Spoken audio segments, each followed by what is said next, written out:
Hey hi hello மக்கள் எல்லோரும் எப்படி இருக்கீங்க? இன்றைக்கி நான் எஃபர்ட்ஸ் பற்றி பேசலான்னு இருக்கேன். எஃபர்ட்ஸ்னால் நம்ம மற்றவங்களுக்காக போடுற எஃபர்ட்ஸ் மட்டும் இல்லை, நமக்கு நாமளே போட்டுக்கிற எஃபர்ட்ஸும் கூட தான். ஏன்னா வெளி உலகத்தில் நிறைய விஷயங்கள் நடந்துகிட்டே தான் இருக்குது. And which doesn't matter much.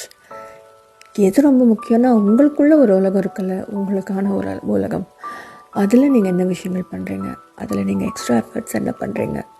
Especially வீட்டில் தனியாக இருக்கும் ஹோம் மேக்கர்ஸ் எல்லாம் வீட்டில் தானே இருக்கும், பழசு சாப்பிட்டுக்கலாம் அப்படிலாம் இல்லாமல் எப்போயாவது கொஞ்சம் ஸ்பெஷல் எஃபர்ட் எடுத்து உங்களுக்கு பிடிச்ச சமையல்லாம் சமைச்சு சாப்பிட்டு பார்த்துருக்கீங்களா?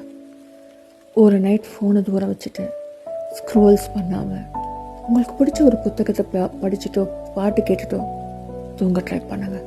அதுவும் ஒரு வகையான ஸ்பெஷல் எஃபர்ட் தான். ஏன்னா நம்ம எப்போவுமே மற்றவங்களுக்காக எதிர்பார்த்துட்டே இருக்கோம். இவங்க நம்மளை சந்தோஷப்படுத்துவாங்க, இவங்க நமக்கு கிஃப்ட் வாங்கி கொடுப்பாங்க, அவங்க நம்ம கூடவே இருப்பாங்க இப்படின்னு. ஆனால் உண்மை என்னென்னா யாருமே நமக்கு பேபி சிட் பண்ண போகிறது இல்லைங்க.